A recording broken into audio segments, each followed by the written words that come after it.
തൃക്കാക്കര നഗരസഭയിൽ യു.ഡി.എഫിന് ആശ്വാസം. യു.ഡി.എഫ് വിട്ട 4 വിമതരിൽ ഒരാൾ തിരിച്ചെത്തി. ഇതോടെ ഭരണപ്രതിസന്ധി ഒഴിവായതിന്റെ ആശ്വാസത്തിലാണ് യു.ഡി.എഫ് ഉള്ളത്. വിവരങ്ങളുമായി എ.ടി. അശ്വതി ചേരുകയാണ്. അശ്വതി, 5 വിമതരാണ് ഉണ്ടായിരുന്നത്. അവർ കഴിഞ്ഞ ദിവസം ഏതാണ്ട് വിമത മുന്നണി എന്ന നിലയ്ക്ക് തന്നെ ഒരു മുന്നണി സംവിധാനത്തിലേക്കൊക്കെ മാറും എന്നൊക്കെ ഉള്ള വാർത്തകൾ ഉണ്ടായിരുന്നു.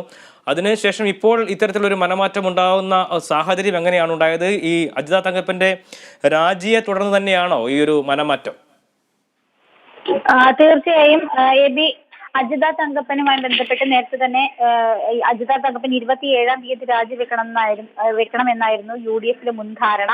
പക്ഷേ അവർ അതിന് തയ്യാറായിരുന്നില്ല. തനിക്ക് 10 പാർട്ടി കൗൺസിലർമാരുടെയും അതുപോലെ തന്നെ 4 വിമതരുടെയും പിന്തുണ ഉണ്ടെന്നായിരുന്നു അജിത തങ്കപ്പൻ അറിയിച്ചിരുന്നത്. ഈ ഒരു സാഹചര്യം ഉണ്ടായതോടുകൂടിയാണ് ഇത് ഒരു ഗ്രൂപ്പ് വഴക്കിന്റെ പശ്ചാത്തലത്തിൽ കൂടിയാണ് ഇത്തരത്തിലൊരു പ്രശ്നം ഉടലെടുത്തത്. ഈ ഒരു സാഹചര്യം ഉണ്ടായതോടെ അജിത തങ്കപ്പൻ രാജിവെക്കാതായതോടുകൂടി വിമതർ ഇടയുകയായിരുന്നു. 5 സ്വതന്ത്ര കൗൺസിലർമാരാണ് നഗരസഭയിലുള്ളത്.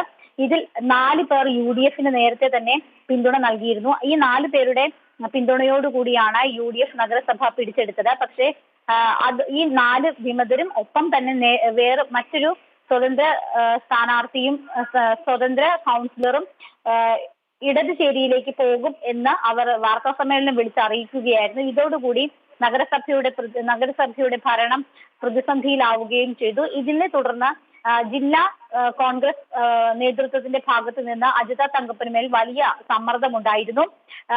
ജില്ലാ കോൺഗ്രസ് നേതൃത്വത്തിന്റെ ഒരു നിർദ്ദേശത്തെ തുടർന്നാണ് അവർ പിന്നീട് ആ നിർദ്ദേശത്തിന് വഴങ്ങിയാണ് അവർ പിന്നീട് രാജി സമർപ്പിച്ചത്. രാജി സമർപ്പിച്ചില്ല എങ്കിൽ അജിത തങ്കപ്പനെതിരെ അവിശ്വാസ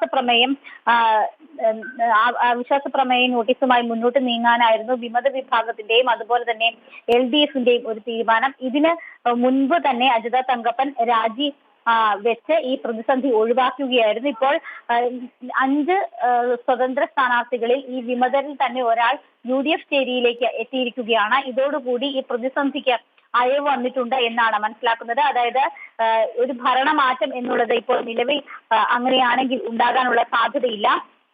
ഇതോടുകൂടി അജിത തങ്കപ്പന്റെ രാജിയോടും അതോടെ തന്നെ ഒരു വിമതൻ തിരിച്ചെത്തിയതോടും കൂടി നഗരസഭയിലെ പ്രതിസന്ധി താൽക്കാലികമായി അവസാനിച്ചിരിക്കുകയാണ്. പക്ഷേ ഈ AA ഗ്രൂപ്പ് വഴക്കുകൾ തുടരുകയാണെങ്കിൽ, ഇവരുടെ ഡിമാൻഡുകൾ അംഗീകരിച്ചില്ല എന്നുണ്ടെങ്കിൽ വീണ്ടും ഇതിൽ ഒരു പ്രശ്നത്തിലേക്ക് പോകാനുള്ള ഒരു സാഹചര്യമുണ്ട്. പക്ഷെ എന്തായാലും അജിത തങ്കപ്പൻ രാജിവെച്ചതോടുകൂടി മറ്റ് പ്രതിസന്ധികൾ ഇപ്പോൾ നിലവിൽ ഉണ്ടാകാനുള്ള സാഹചര്യം ഇല്ല എന്നാണ് നമുക്ക് മനസ്സിലാക്കേണ്ടത്.